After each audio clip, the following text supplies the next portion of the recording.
Il y a quelques jours, je regardais The Last Dance sur Netflix et quelque chose m'a intrigué. Les Detroit Pistons. Tout de suite, un souvenir de collège me revient quand nous avons étudié le déclin de la ville. Je me suis alors posé tout de suite une question. Est-ce que le déclin de la ville a impacté le sport? In the city of Detroit, Michigan. Pour comprendre le sport à Détroit, il faut d'abord comprendre la ville de Détroit. Détroit est une ville des États-Unis, située dans le Michigan, à la frontière du Canada. Au XXe siècle, la ville explose grâce à un secteur, l'automobile. Ford, General Motors, Cadillac, des grands noms de l'automobile ont permis l'essor fulgurant de la ville de Détroit. À la fin des années 50, Motortown produit plus de 85% des véhicules américains. De l'autre côté, la population augmente, passant de 285 000 en 1900 à plus de 1,5 million dans les années 50. Jusqu'aux années 50, la ville est à son paroxysme. Mais arrivent les années 70. Deux chocs pétroliers, la concurrence étrangère qui débarque aux États-Unis et l'offre américaine qui vieillit de plus en plus. En bref, le secteur automobile décline. Puis 2008, la crise des subprimes, c'est le début de la fin pour Détroit. Les entreprises sont impactées, certaines ferment, d'autres suppriment des emplois. La ville se dirige tout droit vers la crise. Plus récemment, en 2013, la ville se déclare en faillite, avec plus de 18 milliards de dettes, une première pour une ville américaine. Et le sport dans tout ça. La culture du sport est bien évidemment énorme aux États-Unis. Et Détroit n'y échappe pas. Détroit accueille une franchise dans les 4 sports les plus suivis aux États-Unis. Les Lions en NFL, les Pistons en NBA, les Tigers en MLB et les Red Wings en NHL. 4 franchises qui ont suivi le cours de l'histoire de la ville.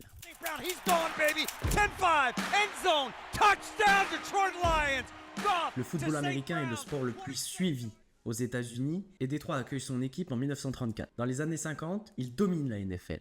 Mais depuis, plus rien. Aucun titre pour les Lions depuis 1957. Des décennies de défaites, de frustration et de faux espoirs. Des coachs qui passent, des joueurs qui partent et les fans qui souffrent. Et en 2008, alors que Détroit est au bord de la faillite, les Lions deviennent la première équipe en NFL à ne gagner aucun match en saison régulière. C'est cruel, mais symbolique. La ville s'effondre, son équipe aussi, mais dernièrement, un petit espoir est là.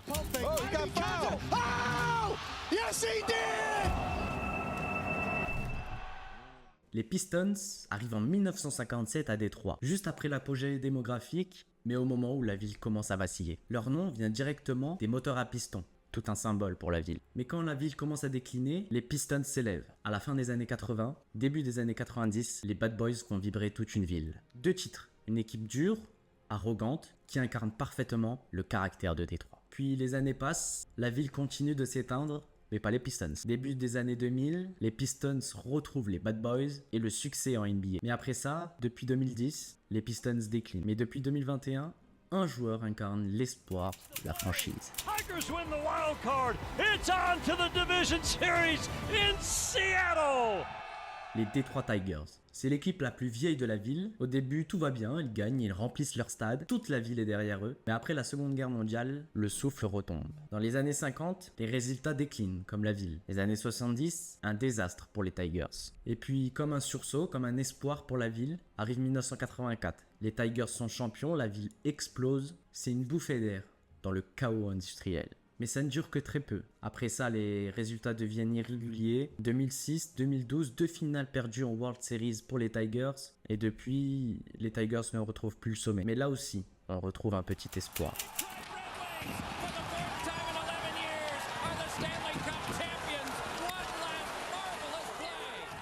Mais heureusement, dans cette tempête, une équipe va tenir bon, les Red Wings. Le hockey à Détroit, c'est presque une religion, due à la proximité avec le Canada. Dans les années 50, l'équipe gagne tout. Mais comme la ville décline, son équipe aussi. Mais comme en NBA, les Red Wings vont se relever et vont installer une décennie au sommet de la ligue. En 32 ans, les Red Wings atteignent les playoffs 25 fois et remportent 4 titres. Pendant que la ville s'effondre, la glace devient un refuge. Les Red Wings, c'est la fierté qui résiste. Leur dernier titre remonte en 2008, mais depuis 2016, les ailes rouges ne sont pas retournés en play-off. Mais là également, les Red Wings ont une lueur d'espoir. Durant le déclin de la ville, nombreux sont ceux qui ont fui le centre. Beaucoup se sont installés dans la banlieue de Détroit, mais beaucoup ont juste fui la région. La population de la ville a perdu 500 000 habitants en l'espace de 50 ans. Cette fuite se traduit également dans le sport. En NBA et en NFL, les franchises de Détroit ont déménagé lors du début de la crise. Les Pistons ont commencé à jouer dans l'historique Détroit Olympia, mais malgré les performances qui ne sont pas à la hauteur, le club a besoin de plus grand. Il se déplace donc à la Copo Arena, qui se situe toujours dans le centre-ville de Détroit. Mais fin des années 80, la franchise commence tout doucement à se construire. Et cela s'accompagne également d'un changement de salle. Les Detroit Pistons vont donc dire au revoir à Détroit et vont s'installer à Pontiac. Pontiac, et oui, encore un symbole, encore une ville où l'automobile est très important. Et donc les Pistons sont à 30 minutes du centre-ville et malgré la crise, les fans se déplacent et on observe une grande augmentation de la fréquentation et je pense que la franchise peut dire merci à Isaiah Thomas et ses Bad Boys. Bill Davidson, le propriétaire des Pistons dans les années 80, veut encore déménager. Il était déjà le responsable du déménagement dans les années 80, mais cette fois-ci, il veut être le propriétaire de sa salle. Et donc en 1989, il décide encore de déménager. Donc, les Pistons déménagent pas très loin de Pontiac, à Auburn Hills. Et cette nouvelle salle, elle porte chance aux Pistons. Elle va avoir les 3 titres NBA de la franchise. Et donc la franchise continue sur ses bons résultats. L'équipe reste toujours au haut niveau, mais la franchise veut du changement. En 2008, ils échangent leur numéro 1, Chauncey Billups, pour Allen Iverson. Mais cette fois, la sauce ne prend pas. Et depuis 2009, la fréquentation ne fait que de baisser. L'équipe qui représentait un peu l'espoir des habitants de Détroit, malgré la distance qu'il y avait, s'écroule de plus en plus. En 2016, avec un nouveau propriétaire, la franchise annonce retourner au centre-ville de Détroit. Les habitants de Détroit revoient enfin leur équipe près de chez eux. La fréquentation augmente peu à peu. Et depuis 2022, la fréquentation est très bonne, grâce notamment au premier choix de draft. Les Lions ont emprunté un parcours un peu similaire à la franchise de NBA. Les Lions jouent au centre-ville jusqu'aux années 70. C'est le début de la crise pour Détroit. Les Lions fuient donc le centre-ville et font comme les basketteurs. Ils rejoignent Pontiac, exactement dans le même complexe. Mais contrairement à NBA, les Lions vont vite revenir au centre-ville, car dans les années 2000, les Lions vont s'installer au Ford Field, qui se situe dans le centre de Détroit. L'affluence augmente malgré les résultats de l'équipe et depuis 3 saisons, l'affluence est même complète à chaque match. Les franchises ont donc bien été impactées par le déclin économique de la ville. Le départ en banlieue traduit une volonté de plus grand, mais aussi d'attirer plus de fans capables de se déplacer pour aller voir des matchs. D'un côté, le départ en banlieue a été une réussite, mais d'un autre côté, ça a été un échec, comme on a vu avec les Lions. Le retour des franchises dans le centre-ville montre clairement une volonté d'aider au développement de la ville.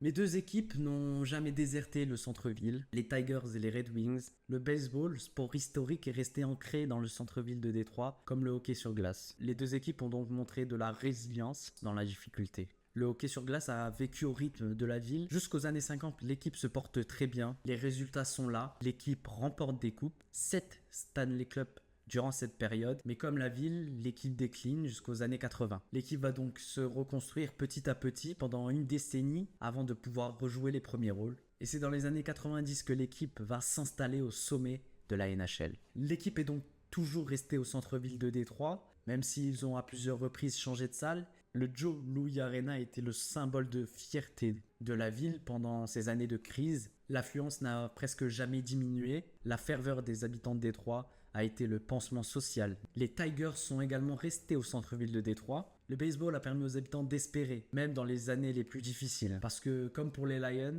la crise s'est retrouvée également sur le terrain. Les années de déclin à partir de 1950 n'ont jamais été glorieuses pour les Tigers. Mais durant 2 saisons, les Tigers ont fait espérer et ont même remporté 1968 et 1984.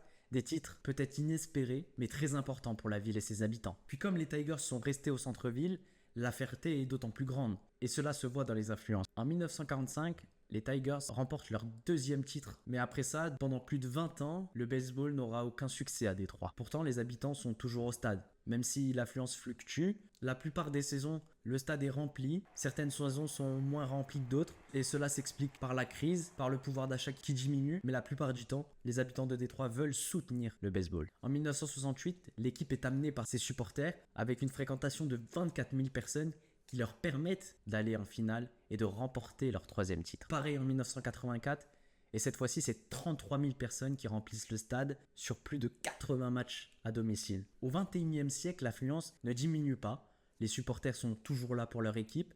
plus de 30 000 personnes à chaque saison. Malgré que l'équipe ne joue pas forcément les premiers rôles, les supporters sont là, ils les amènent 2 fois en finale. Et depuis, la fréquentation est toujours là, même si le Covid a impacté la fréquentation des Tigers. 2 franchises ont fait le choix de rester au centre-ville de Détroit, malgré le départ, malgré l'exode de nombreux habitants. Les franchises ont tout fait pour continuer de développer le sport à Détroit et d'aider la ville comme ils le pouvaient.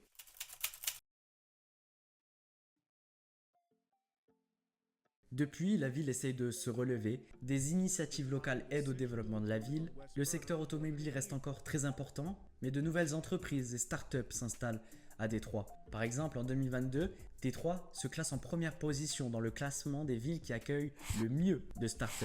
Et depuis ces années, la ville a créé plus de 18 000 emplois rien que dans le centre-ville. Et dans les franchises sportives, c'est pareil. Les Pistons atteignent les playoffs l'année passée. Pareil en NFL pour les Lions, qui reviennent en playoffs ces dernières années et qui même atteignent un titre de division. Les Tigers reviennent également et atteignent les playoffs jusqu'en quart de finale depuis 2 saisons. Par contre, pour le hockey, c'est un peu plus compliqué. Depuis 2016, l'équipe n'a plus atteint les playoffs, la tendance s'est essoufflée. Pourtant, les fans sont toujours là et surtout l'espoir est encore là. Parce que cette nouvelle saison, pour l'instant, l'équipe est en première position de sa division après 6 matchs, mais l'espoir est là. Détroit se reconstruit, les usines reprennent vie, les startups s'installent, les stades se remplissent à nouveau. Le sport à Détroit, ce n'est pas qu'une distraction, c'est un miroir de l'espoir, de la résilience et de la reconstruction. Et quelque part, c'est peut-être le meilleur symbole de la ville et de cette devise écrite sur le blason de la ville. Nous espérons des jours meilleurs, elle renaîtra de ses cendres.